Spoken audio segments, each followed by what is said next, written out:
La famille, s'il vous plaît, partagez vidéo. Nazo l'accepter makambo komelinga lelo na ebité soto vivre na mboka nini bakonza mboka bino mo botala.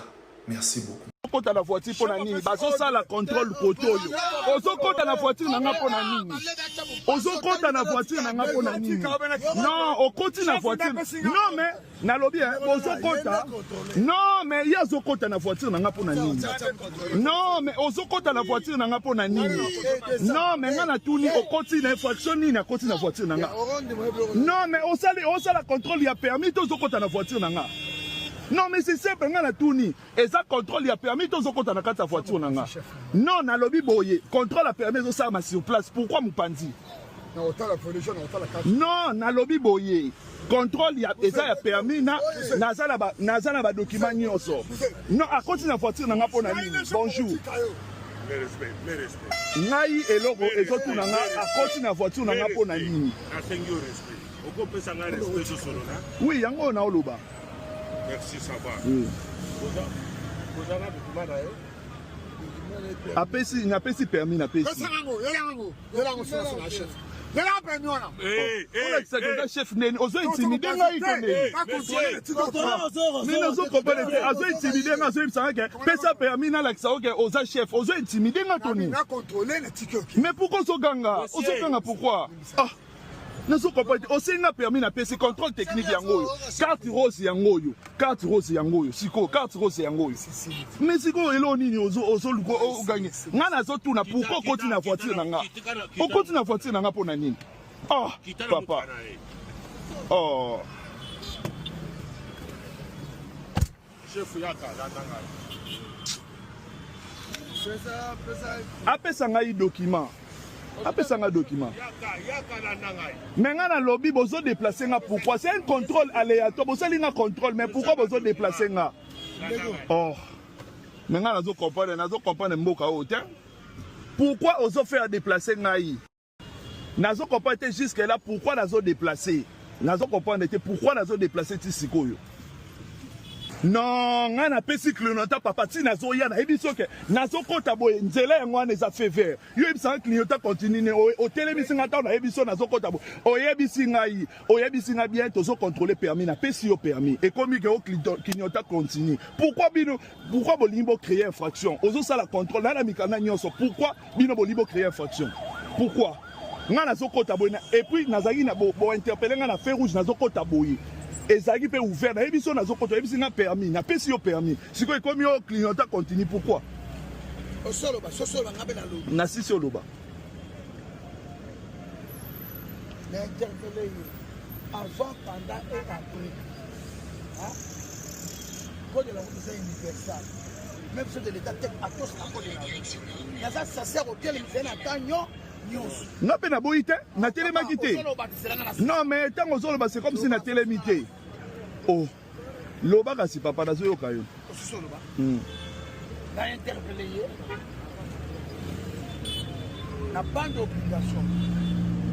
Na bande d'obligation. Quand on interpellé, ça sert à quoi? C'est un document de bord. Na un document na la première mise en circulation, pendant, avant et après. Na la première mise en circulation de awa. Et ça 2020, c'est 4.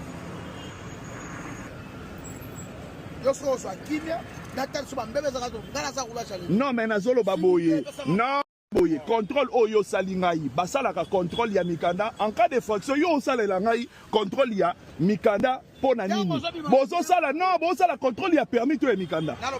Non, mais yebi sangai non. Non, en cas de beba ni osala droit ya retour na ngai. Ngana sali mbeba te, mbeba nini ngana sali. Excuse. Non, mais nga nazo tuna mbeba nini na sali po tuna nga ba document. Tozana contrôle ya permis. Non, mais contrôle technique yango wana. Non. Tozana trois contrôle. Bisinga même elo na salité. Mbala moko. Papa, père, na rendez-vous na nga na 13h so na ratango eza mabe makasi po na nga. Naza rendez-vous na nga na 13h s'il vous plaît. Na rendez-vous na nga na 13h. Ngai naza posa eloko nini akangelinga. Eloko ngani ni ayeba. Est-ce que tu as télévisé la télévisé? Mais respect à bandi nini nazali na bandi o ngana zo kende. Mais nazo comprendre te bo expliquer nga réellement na salle infraction nini.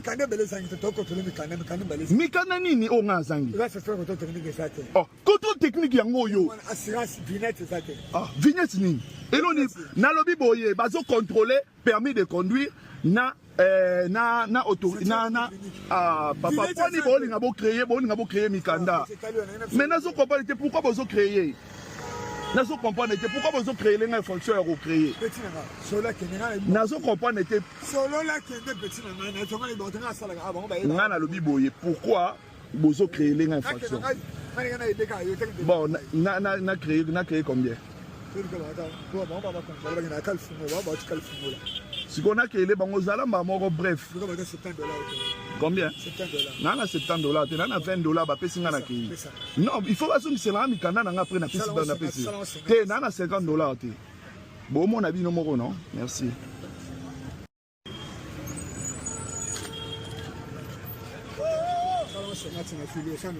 T'es nana $50 t'es nana $50 t'es. Ça mikanda. C'est la bande de ma pèse ngaï. Donc je demande la pèse à $20. Attendez on muluba yaka.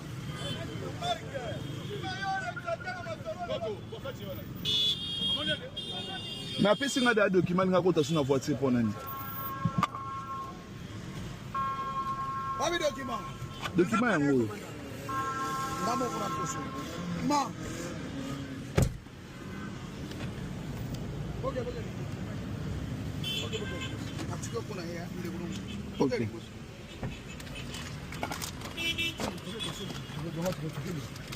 Non, côté la bouille, parce que rendez-vous mon urgent s'il vous plaît. Nazo kende bouille, non qu'on a fait safe place bachara empreinte. Alors rendez-vous il y a visa.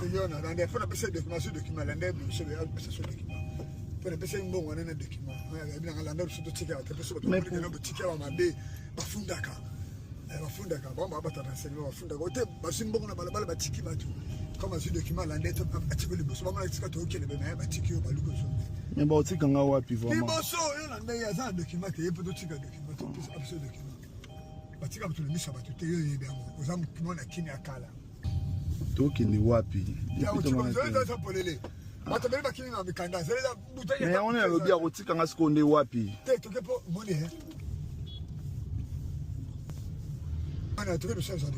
nzela oyo azomemanga wana eza nzela nga nalingi nzela wana te azomemanga wapi azomemanga finalement wapi nazoyeba te nga naza na rendez-vous boye na ville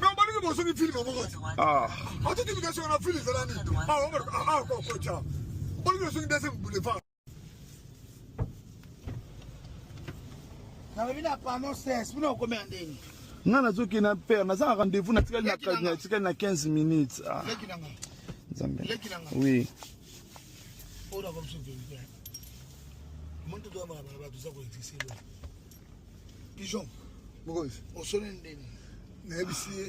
Bossa il a vraiment tout ça rapidement naza na rendez-vous na 13 $815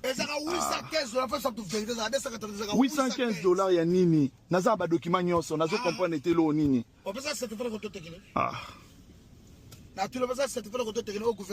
non mais contrôle technique eza nyonso code hier oyo atala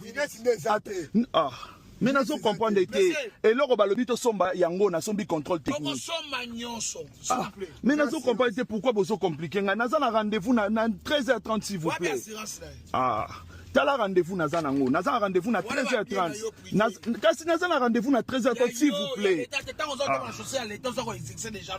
nazo comme nazo senga bino s'il vous plaît nazo senga bino naza na rendez-vous na 13h30 s'il vous plaît so na raté rendez-vous eza mabe makasi pour nanga naza na rendez-vous $615 naza mbongo musute na na oyo na mbongo musute na mbongo musute oyebi na mbongo musute petit na mato ebene ko mato ebene ya mo sima be boza fini kota na kati 22 ne ko $30 naza na mbongo musute c'est bien quand on va connaître zonga sima aider